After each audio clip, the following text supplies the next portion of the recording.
আজকে আমাদের আলোচনার বিষয় হচ্ছে রেচন বা এক্সপ্রেশন। তো রেচনের আমরা আজকে প্রাণী রেচন নিয়ে এই ক্লাসটা আলোচনা করব।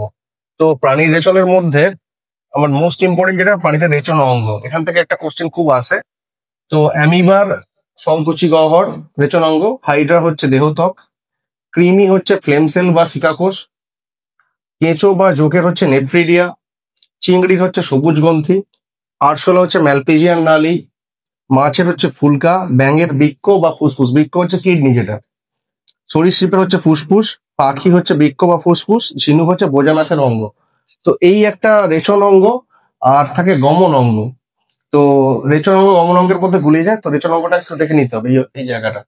আর আর যেটা ইম্পর্টেন্ট এর পরে যেটা দেখতে হবে সেটা হচ্ছে রেচন পদার্থ বিভিন্ন হয়, সেটা কোথা থেকে উৎপত্তি হচ্ছে আর নির্গমন পদ্ধতি। তো অ্যামোনিয়া একটা রেচন অঙ্গ। এই রেচন পদার্থ যেটা দেহকোষে উৎপত্তি স্থল, তো মূত্র আর ঘাম হিসাবে বেরিয়ে যায়। কার্বন ডাই অক্সাইডটা দেহকোষে উৎপন্ন হয় বিভিন্ন দেহকোষে, ওটাও নিঃশ্বাসের সাথে বেরিয়ে যায়।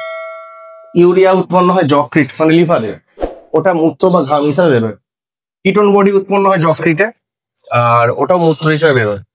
আর বিলিরুবিন বিলিভার্ডিন যকৃতে উৎপন্ন হচ্ছে কিন্তু মলের সাথে বেরোচ্ছে। তো এই একটা ব্যাপার। আর যেটা ইম্পর্টেন্ট করতে হবে, কিছু পদার্থ অস্বাভাবিক পদার্থ আমাদের মূত্রের সঙ্গে বেরোলে কিছু মানে এটা রোগ দেখা দেয় আর কি। তো মূত্রের মধ্যে কিছু অস্বাভাবিক পদার্থের মধ্যে আছে কিছু, তার মধ্যে আমি চারটে মোস্ট ইম্পর্টেন্ট দিয়ে দিয়েছি। যেমন গ্লুকোজ, এটা যদি এরকম কারোর মূত্রের সঙ্গে গ্লুকোজ বেরোয় তাহলে গ্লুকোসুরিয়া রোগ হয়।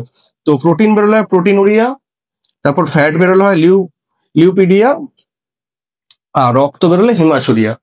তো এই জায়গাগুলো মোস্ট ইম্পর্টেন্ট জায়গা, সবাই একটু সামনে পরীক্ষার জন্য দেখে নেবে।